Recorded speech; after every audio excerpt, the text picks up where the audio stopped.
Hello guys, नमस्ते, प्रणाम। कैसे हैं आप लोग? स्वागत है आपका एक नए ब्लॉग में। और आज है संडे और आज हम फिर से निकल पड़े हैं कहीं ना कहीं यहाँ वहाँ भटकने। एक्चुअली हमारे गांव में इसको बउआना बोलते हैं और बचपन में बहुत चप्पल से पटाए हैं। जब हमें पढ़ाई का टाइम होता तो हम लोग यहाँ वहाँ घूमने निकल जाते थे।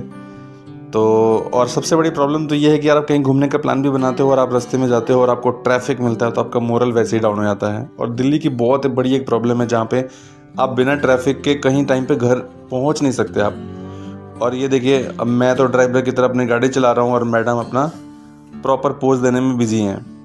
अब एक और प्रॉब्लम थी कि गर्मी बहुत ज़्यादा थी। जब तक हम घर में थे तो हमें इस चीज़ का एहसास नहीं हो रहा था कि गर्मी कितनी है। बाहर निकले तो बिल्कुल शनि देवता जो हैं, सूरज भगवान, हमारे ऊपर बिल्कुल मेहरबान तो नहीं कहूँगा लेकिन हाँ, परेशान तो हमें ज़रूर कर दिया था। हम गाड़ी में थे तो हमें ऐसा पता नहीं चल रहा था, लेकिन बाहर बहुत ज़्यादा धूप थी। अचानक से दिल्ली का मौसम चेंज हुआ है और फाइनली हम यहाँ पे पहुँच गए हैं अपनी पार्किंग में। अब पार्किंग में जैसे पहुँचे तो यहाँ पर कोई पार्किंग की स्पेस नहीं थी और मैं चारों तरफ पार्किंग ढूंढ रहा था। दिल्ली एनसीआर की मॉल्स की एक प्रॉब्लम है जहाँ पर आप कभी भी किसी भी समय, मंडे, ट्यूसडे, वीकेंड या वीकडेज में कभी भी जाओ तो आपको पार्किंग मिलती नहीं है। फिर मैंने इधर लेफ़्ट साइड में देखा, यहाँ पर भी पार्किंग नहीं थी। फिर मैंने देखा कि सामने से एक गाड़ी जा रही थी, मैंने सोचा इसके पीछे लग लेते हैं। वैसे तो मैं इस बेसमेंट के 2-3 चक्कर लगा चुका था and finally could not found any parking. तो फिर मैंने कहा कि अब चलो इनके पीछे देखते हैं। फाइनली मुझे ऐसा लग रहा था कि मुझे पार्किंग मिल जाएगी। पहले मैंने सोचा मैं इनके पीछे जाके इनके पास लगा देता हूँ। फिर मैंने सोचा कि नहीं यहीं पर ही लगा देते हैं 223 में। अब जैसे मैं पार्किंग लगाने गया, एक भैया दूर से आ रहे थे तो मुझे लगा ये पार्किंग लगवाने आ रहे हैं, बट मेरा अंदाज़ा बिल्कुल गलत था। ये आते ही इन्होंने मेरे से बोला कि आप अपनी गाड़ी की कोटिंग करवा लीजिए, 75% का डिस्काउंट है। मैंने कहा ना भैया, यहाँ पे मेरी शरीर की कोटिंग कर दो अगर फ्री में होती है तो। और ये रही गाड़ी पार्किंग, हम गाड़ी पार्क कर लिए। उसके बाद से हम चल पड़े आगे की तरफ। और ये मेरी कुकी जो मेरी बेटी है, उसके खुशी का कोई ठिकाना नहीं होता जो वो बाहर घूमने आती है। और ये हम फाइनली उस जगह पे पहुंच गए हैं जहाँ पे हमें आना था। और एक्चुअली इस जगह पे आने के लिए हमारे घर में हर हफ्ते मुबारक होती है। फ्राइडे सैटरडे से ही प्लानिंग चालू हो जाती है कि हमें मॉल जाना है। पता नहीं मॉल कैसा क्या कीड़ा है, बट जोक्स अपार्ट, ये एक बहुत ही हैपनिंग प्लेस है। आप जा सकते हैं यहाँ पर, अपनी फैमिली के साथ टाइम स्पेंड कर सकते हैं and you will find everything, shopping, food court, movie theatre, everything. तो फाइनली हम अंदर आ गए और यहाँ पे बहुत भीड़ थी और भीड़ देख के मुझे पता लग गया था कि हमें थोड़ी सी दिक्कत भी होने वाली है यहाँ पे। उसके बाद से मैं गया और मुझे एक ट्रेन, चुपके से ट्रेन दिखी और एक ट्रेन की मैंने वीडियो बना ली।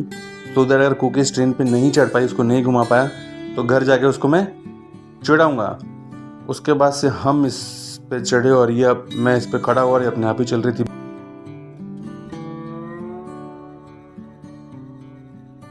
नज़र पड़ी स्मार्ट बाज़ार पे। फिर यहाँ पे एंटर किया और यहाँ पे टी शर्ट देखना चालू कर दिया हमने।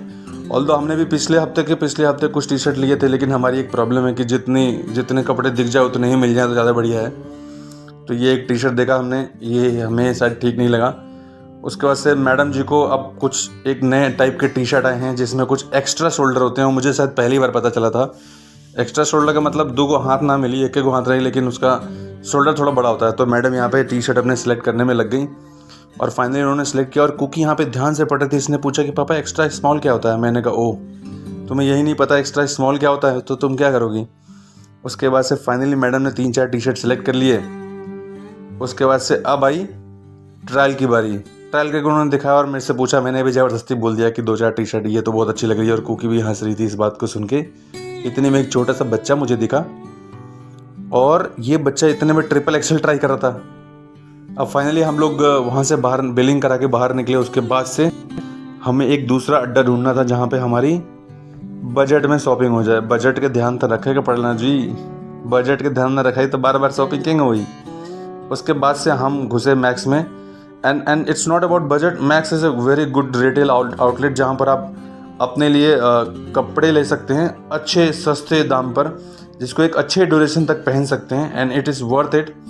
उसके बाद से कुकी के लिए एक टी शर्ट फाइनली देखा यहाँ पर। टी शर्ट को पीछे से जो नापने की टेक्निक है, ये मेरी दादी का टेक्निक है। अगर पीछे से टी शर्ट नापते हैं तो आपको ये पता चल जाता है कि ये टी शर्ट इन्हें प्रॉपरली किसी को फिट होती है कि नहीं। आप टी शर्ट को ऐसे पीछे कंधे पे रख के आप नाप सकते हैं, जो मेरे घर में बहुत ही टेस्टेड फॉर्मूला है।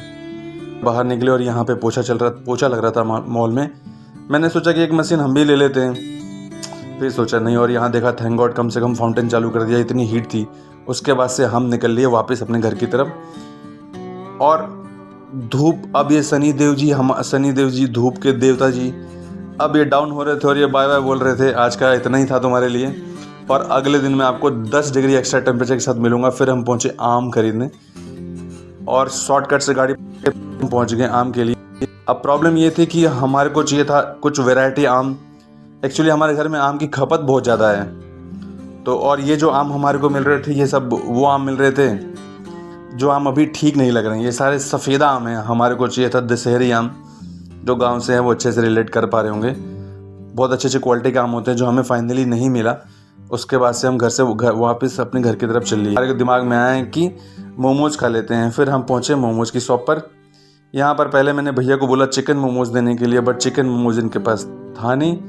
उसके बाद से मैंने कहा चलो जी अब वेज मोमोज़ में ही काम चलाना पड़ेगा। उसके बाद से हमने लिया 3 plate half veg momos. Momos बहुत गर्म थे, इतने मैंने कहा कि चलो एक सेल्फी ले लेते हैं अपनी।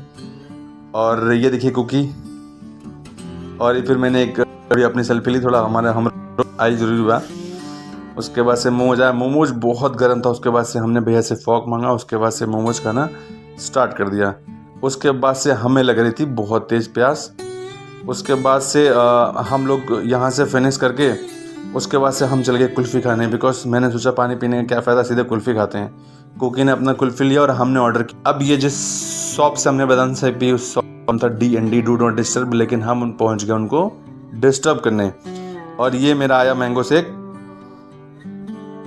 और मैंगो काफ़ी मैं तो एक बार ट्राई करके देखा उसको। मैंगो शेक काफ़ी टेस्टी था। और इतने में ताऊ अंकल हमारे दूसरे मैंगो शेक देने लग गए, और ये रहा मेरा दूसरा मैंगो शेक। यस, फिर हम अब फाइनली हमारा डे एंड हो रहा था और लास्ट में हम घर की तरफ निकल रहे थे। आज के लिए इतना ही। वीडियो अगर पहली बार देख रहे हैं तो लाइक करें, सब्सक्राइब करें, कमेंट में ज़रूर बताएं कि वीडियो आपको कैसी लगी। And keep supporting, keep logging. मैं देख रहा हूँ आप लोग वीडियो देखते हैं और चले जाते हैं, बट मुझे सब्सक्राइब नहीं करते हैं। Then please support. Love you, tata, bye bye.